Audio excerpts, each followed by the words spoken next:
Good morning दोस्तों, आप सभी का स्वागत है मेरे चैनल पर फिर से एक बार। और आज मेरी यात्रा का है दूसरा दिन और रात को मैं रुका था धराली में। अब रात को लेट हो गया तो कुछ पता नहीं चला कि कहाँ पर हम रुके। सिर्फ अंधेरे और कुछ बस होटल दिखाई दे रहे थे। गूगल यहाँ पे काम नहीं कर रहा था, मेरे फ़ोन जो है उसमें नेटवर्क था नहीं, तो मुझे पता नहीं चला असल में कि हम हैं कहाँ पर। तो अभी सुबह मैंने देखा चारों तरफ बड़े बड़े सेब के यहाँ पे गोदाम बने हुए हैं और बहुत सारी गाड़ियाँ खड़ी हुई हैं और जितने भी होटल्स हैं सबके सामने सेब बिक रहे हैं।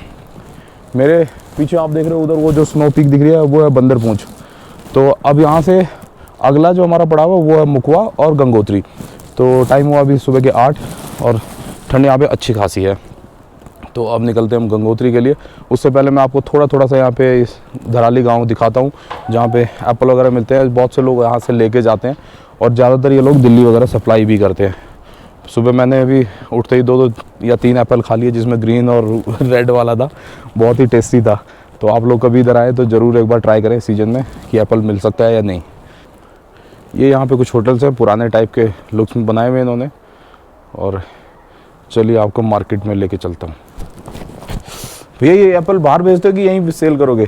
क्या एप्पल यहीं से? अच्छा, तो ये सारे ये कौन सा वाला है एप्पल? ये रॉयल है, डेली सेल्स है। अच्छा, और ग्रीन एप्पल है। क्या रेट होता है? किसी का 30 है, किसी का 40 है। अच्छा इस हिसाब से बॉक्स भी है, बॉक्स भी 600 700। अच्छा, बॉक्स में कौन सा नंबर 1 होता है? हाँ नंबर, क्योंकि ग्रेड होता है ना। अच्छा, ग्रेड होता है जो अच्छा सेब होता है बॉक्स में जाता है, जो थोड़ा अच्छा ऐसे होता है वो आगे बिक जाता है। ठीक है, चलिए वापसी मिलते हैं आपसे। बिल्कुल जी, तो भाई एक बॉक्स तो मैं ले ही जाऊंगा, स्कूटी का फ़ायदा उठाऊंगा, इसमें रख के ले जा सकते हैं आराम से। ये देखो इन्होंने भैया ने दुकान लगा दी इधर।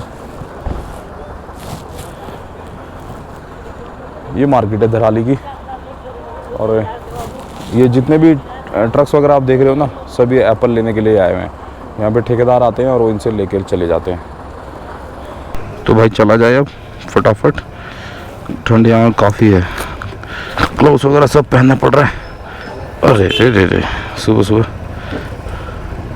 गर्म पानी की बोतल किस में रख रहा? बैग में रख लेता ना इसको, अभी डिग्गी में डाल ले चाबी। तो दोस्तों ये है धराली गांव। ये कुछ पुराने पारंपरिक घर बने हुए हैं ऊपर और इन लोगों के सेब के यहाँ पे काफ़ी सारे बगीचे हैं। तो इस जगह से, इससे हर्षिल से, उत्तरकाशी से काफ़ी सेब सप्लाई होता है नीचे दिल्ली के लिए और ऑल ओवर इंडिया के लिए। और ये बगल में गंगा मैया। रात को जब हम अंधेरे में आए तो हमें अंदाज़ा नहीं था कि यहाँ पे गंगा जी का फैलाव इतना ज़्यादा है, वो भी एक गहरी घाटी में। देवदार के पेड़ों से घिरी हुई ये जगह बहुत ही शानदार है, बहुत ठंडक भी है यहाँ पे। हाँ, और एक और बात मैं आपको बताना भूल गया कि जो लोग नीचे से आते हैं, उत्तरकाशी के बाद गंगोत्री तक कोई पेट्रोल पंप नहीं है। तो यानी कि स्कूटी वालों सावधान। तो जिनके फ्यूल टैंक छोटे हैं वो अपना उत्तरकाशी से ही भरवा के आए। हालांकि यहाँ पे मिल जाता है बीच में किसी गांव में पेट्रोल वगैरह, डीजल सब मिल जाता है जो, लेकिन थोड़ा महंगा होता है। जैसे पेट्रोल होगा 130 रुपये के आसपास, तो जुगाड़ हो जाएगा, लेकिन फिर भी अपना कैरी करके चले तो अच्छा रहता है। लंका रह गया है यहाँ से 7। लंका ब्रिज मैं आपको दिखाता हूँ। ये बहुत ऊंचा एक ब्रिज होता था जो गंगा जी पे बना हुआ है। पहले वो ब्रिज नीचे था, लेकिन अब जब नया बना तो काफ़ी हाइट पे आ गया। एक मुख्य आकर्षण का केंद्र है इस रूट पे ये। उसके बाद आएगा गरतांग गली। गरतांग गली के बारे में भी मैं आपको बताऊंगा। ओए क्या नज़ारा है, वाह। ये है बंदर पूंछ। इस नज़ारे ने तो पूरा दिल खुश कर दिया।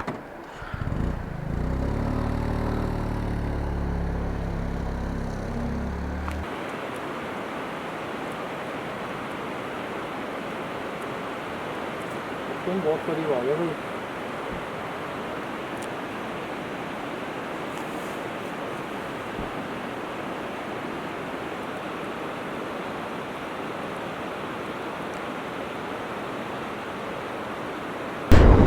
तो ये दिन की पहली धूप में हम लोग प्रवेश करते हुए, बहुत राहत मिल रही है धूप में यहाँ पे।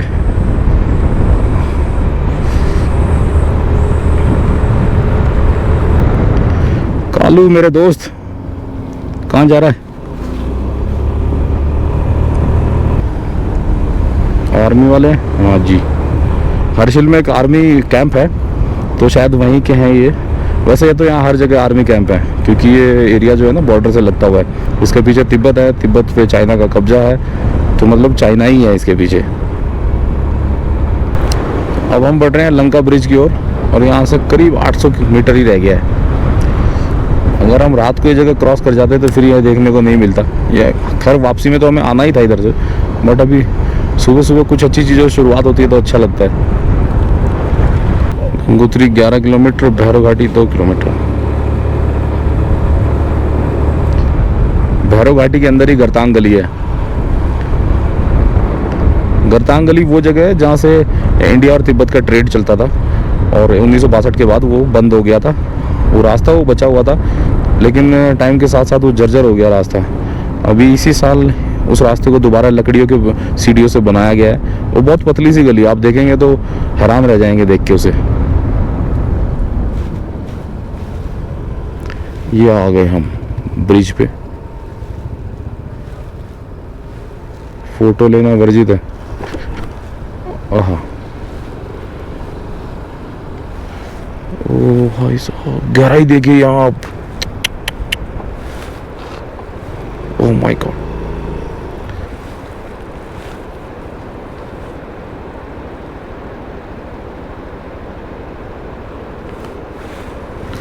भाई साहब खतरनाक। अच्छा है, गंगा जी की एक और धारा मिल रही है इसमें। पहले देखो वो नीचे एक छोटा सा ब्रिज दिख रहा है, वो होता था रास्ता, अब ये बंद हो गया। आगे रोकते हैं थोड़ा।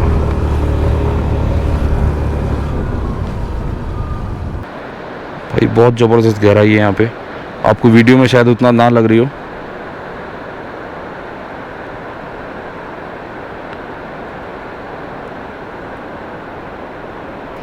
और चट्टानों का पैटर्न देखो, दोनों नीचे वी टाइप में बनी हुई है। वो जो नीचे एक छोटा सा पुल दिख रहा है टूटा फूटा जर्जर टाइप का, वो पहले पुराना रास्ता था, पैदल मार्ग।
तो जी ये है यहाँ से जो रूट है सीधा गंगोत्री गौमुख के लिए, और जो लेफ्ट साइड में है ये नेलांग और नागा के लिए। अब नेलांग और नागा सिविलियन के लिए जाना मना है। यहाँ पे आईटीबीपी की परमिशन, खास परमिशन से ही जा सकते हैं, बाकी हम लोग सीधा जा सकते हैं अभी।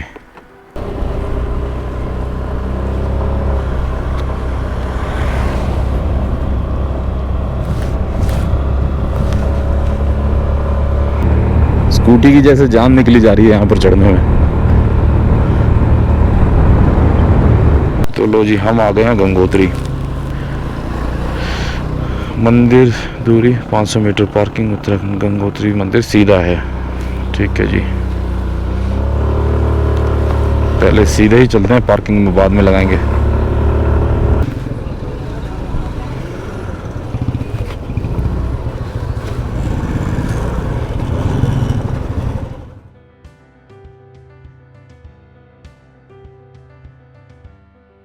तो अभी हम गंगोत्री मंदिर के बैक साइड में।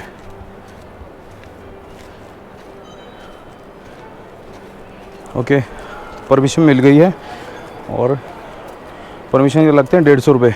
और आपको टाइमिंग जो है ना वो उसका मैं स्क्रीनशॉट एक डाल दूँगा, वो देख लीजिए।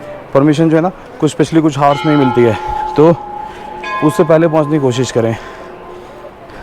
अभी मैंने मंदिर के पीछे से रूट लिया है, यही गौमुख के लिए निकलता है।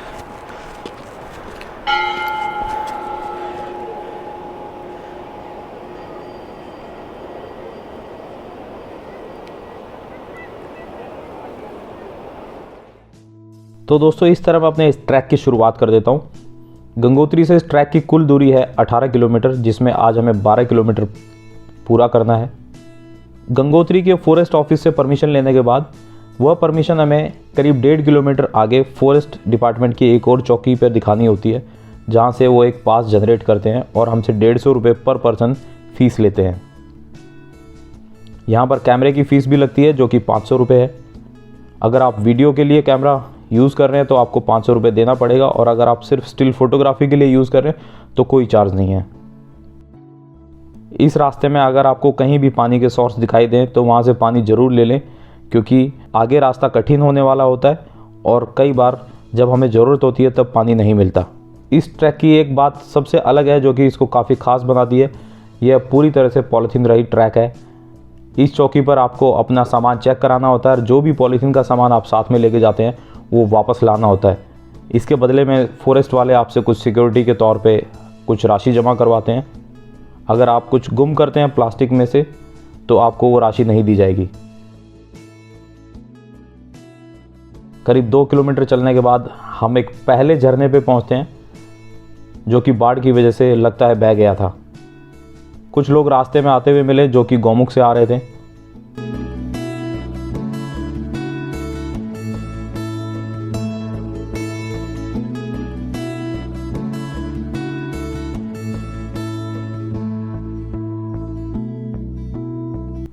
इन झरनों का पानी बिल्कुल साफ था, पर एक सबसे बड़ी मुसीबत ये थी कि हम पीना चाहते थे लेकिन यह पानी इतना ठंडा था कि बार बार दांत सुन्न हो जाते थे।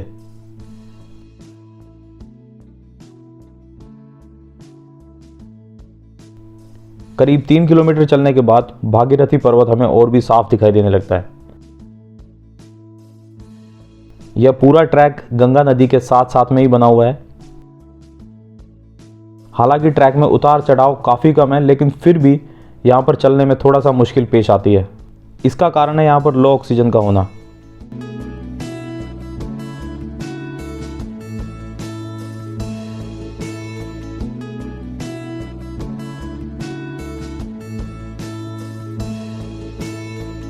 गंगोत्री तक काफ़ी हरा भरा है, लेकिन इस ट्रैक की शुरुआत करने के बाद काफ़ी वनस्पतियाँ कम हो जाती हैं। उनकी जगह हमें सिर्फ भोजपत्र के पेड़ दिखाई देने लगते हैं और कुछ घास रूपी पौधे दिखाई देते हैं। क्योंकि ये ट्रैक मैंने अक्टूबर में शुरू किया है और सर्दियों का आगाज़ होता है, तो इस समय ज़्यादातर पेड़ या तो सूख जाते हैं या फिर अपने पत्तों को गिरा देते हैं।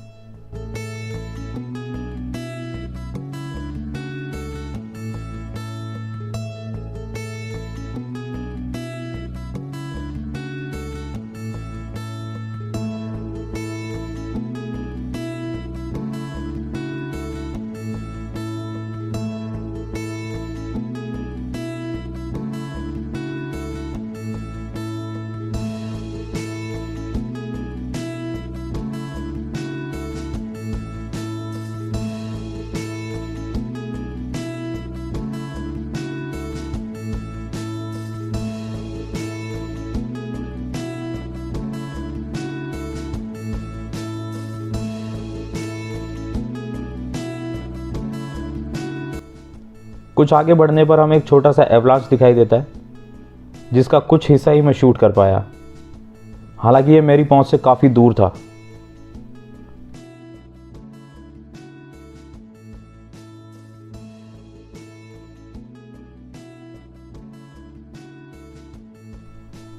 पूरे रास्ते में नज़ारों की भरमार है। जितने भी छोटे बड़े पौधे हैं सब अपना रंग बदल चुके थे। कुछ या तो पीले पड़ गए थे या फिर लाल पड़ गए थे। इस ट्रैक पर भोजपत्र के पेड़ों की भी भरमार है। यहाँ पर भोजपत्र का पूरा जंगल है।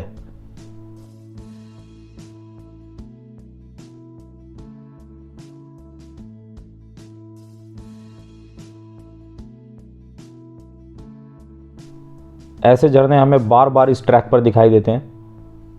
इसके कुछ पीछे ही एक परमानेंट पुल होता था, लेकिन शायद वो बाढ़ की वजह से बह गया और उसकी जगह अब टेम्परेरी पुल ने ले ली है।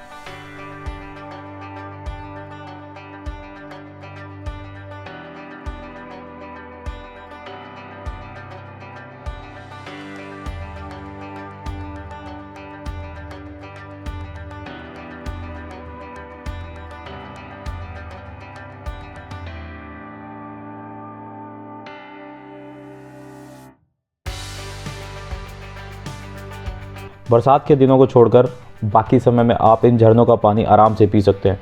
यह बिल्कुल शुद्ध और साफ़ होता है, जबकि बरसात में इसमें काफ़ी सिल्ट आ जाती है।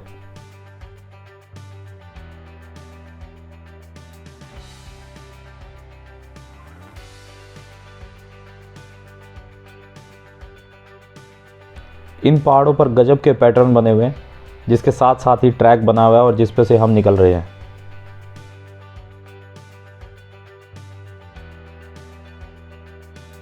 पूरे रास्ते आपको गंगा नदी का शोर सुनाई देता रहता है।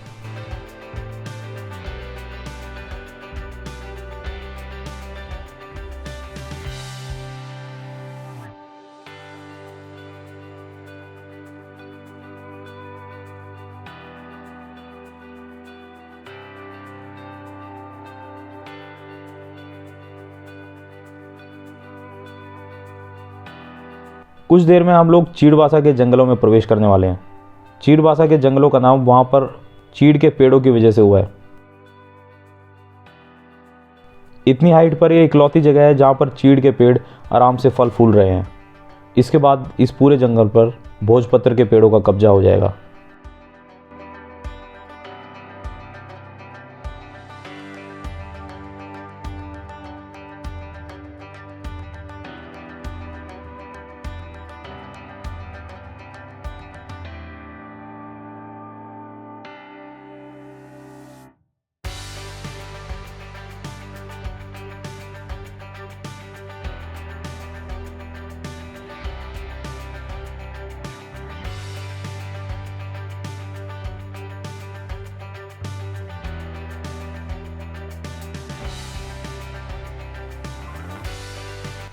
चीड़बासा से भागीरथी पर्वत बहुत ही आकर्षक और सुंदर दिखाई देता है।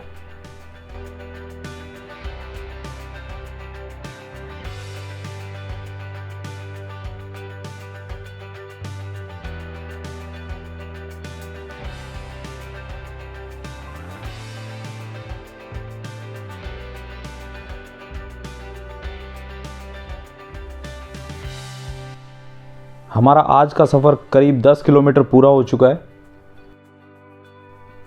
हालांकि चीड़बासा के जंगलों में फॉरेस्ट डिपार्टमेंट की एक और चौकी है और वहाँ पर आपको चाय या मैगी मिल सकती है। अब हम एक ऐसी जगह पर पहुँच चुके हैं जिसे गीला पहाड़ कहते हैं। यहाँ पहाड़ों का पैटर्न कुछ ऐसा है कि जैसे पत्थर मिट्टी में चिपका दिए गए हों। बरसात में ज़्यादा खतरनाक हो जाता है। इस जगह हरियाली बिल्कुल कम हो चुकी थी और कुछ छोटी मोटी घास ही बची थी। हमें जल्दी से जल्दी इस जगह को पार करना था क्योंकि हमें कुछ खतरनाक लग रही थी।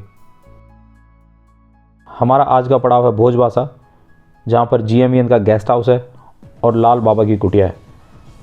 तो हमारे पास दोनों ही ऑप्शन थे कि हम दोनों में से किसी भी जगह रुक सकते हैं।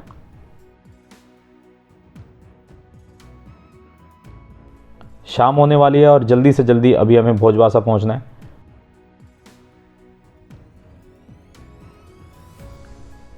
ढलते सूरज की किरणें भागीरथी पर्वत पर बहुत गजब का नज़ारा पेश कर रही थी।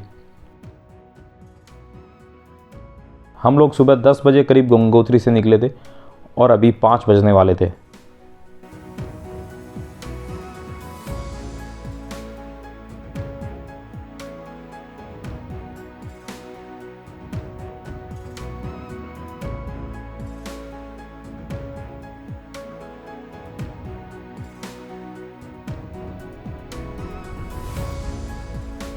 करीब आधा घंटा और चलने के बाद हम लोग सीधा भोजबासा कैंप पर पहुंच गए थे।